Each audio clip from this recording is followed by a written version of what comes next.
In today's video, we delve into a troubling incident that raises important questions about defending oneself against the use of force by law enforcement officers and the controversial doctrine of qualified immunity. Our story takes place in August of 2022. Deputies Ernest Cedillo and Brent Tulloch responded to an alleged assault in Pierce County, Washington. According to court records, the deputies arrived at the trailer of Jeremiah Lee Connors, who was suspected of felony assault. However, they lacked a warrant for his arrest. That'll open. Come back, come talk to us, man. About what? We heard you got assaulted. Are you alright? Yes, sir. Come here and talk to me, man. Just want to make sure you're alright. Alright. Just so you know, you're being audio and video recorded. Oh, I know. I gotta legally tell you, that's why. I know it's awkward, I know it's weird. Well, I can legally say that you need to come back with a warrant. Since you're going to be like that. A warrant for what? For whatever you're here for. We're here to talk to you, man. Yep, I know. We heard you got assaulted. Yep. So we want to hear what happened. I believe that you have my best interests at heart. Because of the last time I dealt with you guys in Renton.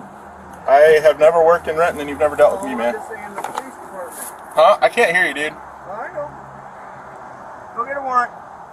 A warrant for what? If you were in trouble, I'd be reading your rights. I just want to talk to you, make sure everything's good. I'm not coming out because you'll read me my rights.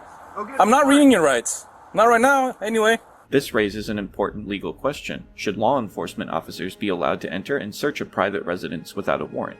In some instances, law enforcement are allowed to enter and search a private residence if there are exigent circumstances. Examples of exigent circumstances would be if law enforcement officers had objectionable belief that evidence would be destroyed, as established in Kentucky v. King. In Brigham City v. Stewart, it was established that officers may enter a residence without a warrant if they have an objectively reasonable basis to believe that there is an immediate need to protect someone from serious harm.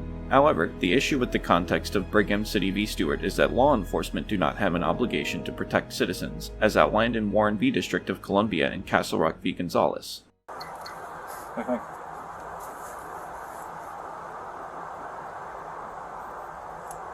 So you don't want to give us your side of the story, huh?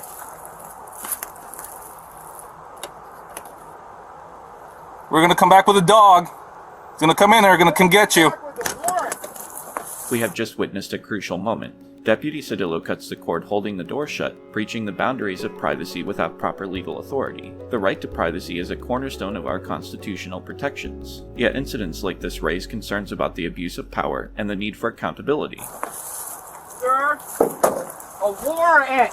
Yeah, come out, I'm gonna force you out. A warrant! Come out, come out. You're on fucking camera! I didn't do. Get off of me! Come out. Alright, no. Come out. Hey, knife.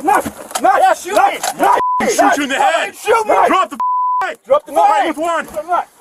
Get the off of me! You saw Come out. You won't get shot. Shoot Come out. me! You won't get shot. Come out. I will shoot you. Come out. Nope. Come out. Nope. I don't want that. That's yours. Get out. Nope. Get out. Get out. Come out. Come out. Come out. It's really good. It's got a knife. Get out. Get out. Come out. Come out. Come out. Show me your hands. Show me your hands. Show me your hands. Show me your hands. Knife. Right here. Stop it. Oh, you got me, bro. Put your hands behind your back. Hands behind your back. Hands behind your back. Hands behind your back. You're all so I didn't do I'm trying to get the warrant! You're so We going to team. Body confronting! Let's go. Get out of this trailer.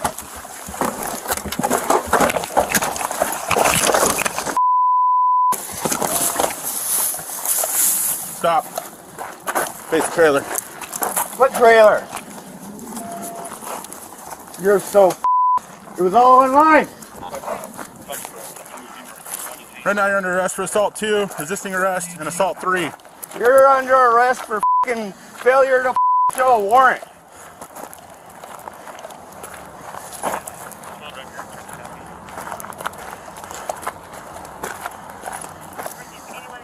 Anything else on you? Nope.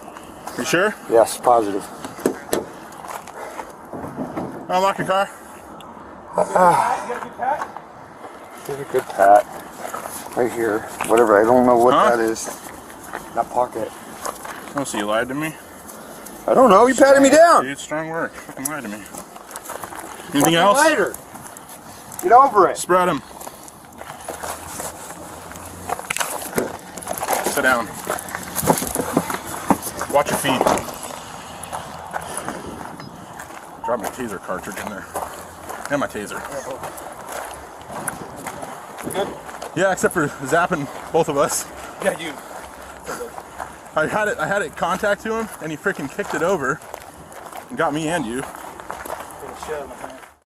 Instances of excessive force often spark public outrage and raise questions about the training and de-escalation techniques employed by law enforcement. These incidents shed light on the broader issue of aggressive policing and the impact it has on communities across the country.